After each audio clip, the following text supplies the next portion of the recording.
77 वय झालेले आहे आणि त्यांना सगळेजण आबाजी म्हणतात आणि सर्वात सिनियर म्हणजे वयानं आमच्या बोर्डात आमचे भाऊ नाही, आमचे बाप आहेत असं आम्ही निवडणुकीशी बोललो असतो. त्यात कुठेही कलर वेगळा नाही आहे आणि आम्ही एकत्रच आहोत, महायुती म्हणून एकत्र आहोत. स्वर्गीय आनंदराव पाटील सोयकरांनी हा सण फार मोठा केला आहे. येत्या 2 दिवस झाले की सोशल मीडियावर गोकुळचा बाप कोण म्हणून अशा अनेक गोष्टी चालू झाल्या आहेत.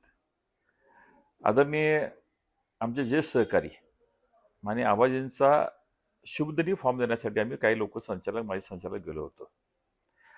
त्यावेळी पत्रकारांनी विचारले की तुमच्यात मोठा भाऊ कोण, आणि हा राजकीय प्रश्न असला कारण सध्या मोठा वाद चालू आहे की मोठा भाऊ कोण. ह्या निवडणुकीच्या पार्श्वभूमीवर विचारल्यानंतर मी त्यांना उत्तर दिलं की आम्ही भाऊ आहोत आणि खऱ्या अर्थाने वयानं 77 वय झालेले आहे आणि त्यांना सगळेजण आबाजी म्हणतात. ते खऱ्या अर्थानं राजकीयदृष्ट्या या गोकुळचे बाप आहेत अशा पद्धतीनं मी बोललो गेलो होतो. ह्याचा विपर्यास वेगळ्या पद्धतीने चालला की कुणाची तर तुलना कुणाच्या ज्येष्ठ नेत्याच्यावर चालू केली. स्वर्गीय आनंदराव पाटील सोयकरांनी हा सण फार मोठा केला आहे. अतिशय कष्टातून ते गेलेले आहेत.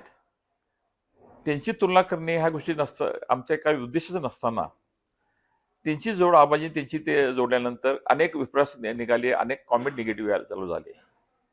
खऱ्या अर्थानं आबाजी ठरावाच्या बाबतीत अतिशय चांगल्या पद्धतीने ठराव गोळा केला असल्या कारण आणि सर्वात सिनियर म्हणजे वयानं आमच्या बोर्डात आमचे भाऊ नाही, आमचे बाप आहेत अशा पद्धतीचा आम्ही त्यांना उल्लेख केला.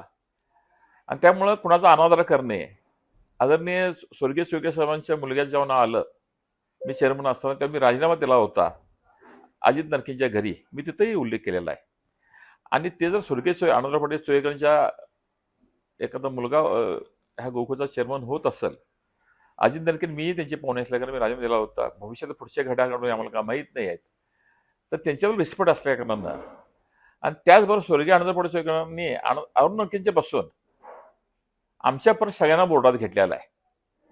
त्यामुळे त्यांचा आनंद करण्याचा विषय आबाजीला पण त्यांनीच घेतलेला आहे. त्यामुळे त्यांचा आनंद करणे हा उद्देश नाही आहे. कृपया गैरसमज फिरण्याशीनं एखाद्या व्यक्तीचं अद्वित्व ऐकून घ्या, असलेल्या व्यक्तीचं कुठं तर जाव जोडायचं अशा पद्धतीचे हे चुकीचं आहे. निवडणुकीच्या प्रक्रियात ठराव गळ्यात ऐकून घ्या, अतिशय चांगल्या पद्धतीने केल्यानंतर आणि आबाजींना ज्येष्ठत्व असल्या कारण 77 वय त्यांचं चालू आहे.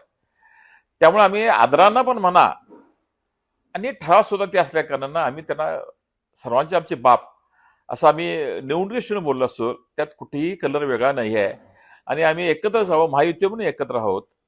त्या कुणी काही म्हणत असलं तर महायुती म्हणून आम्ही भूमिका पुढे जाणार असल्या कारणानं त्यात कुठेही गैरसमज करा, कोणाला मोठा करणे, आम्ही भाऊ आहे ऐकून घ्या, आमच्या ते ज्येष्ठ आहेत त्यांना आम्ही मान दिला. त्यामुळे कुठेही कृपया ह्याचा गैरसमज करू नये आणि ह्या विषयाला पूर्णविराम द्यावा. आणि बोलायचं झालं तर खऱ्या अर्थानं कोल्हापूर जिल्ह्याचे हजारो दूध उत्पादकच हे खऱ्या अर्थाने गोकुळची मायबाप आहेत. ही वस्तुस्थिती जरी असली तर ते ह्याला कुठे विपरास करू नये. आविष्कार इन्फ्रा तुम्हाला देत आहे विविध लोकेशन्सवर NA प्लॉट्स आणि प्राईम फ्लॅट्सचे प्रोजेक्ट्स.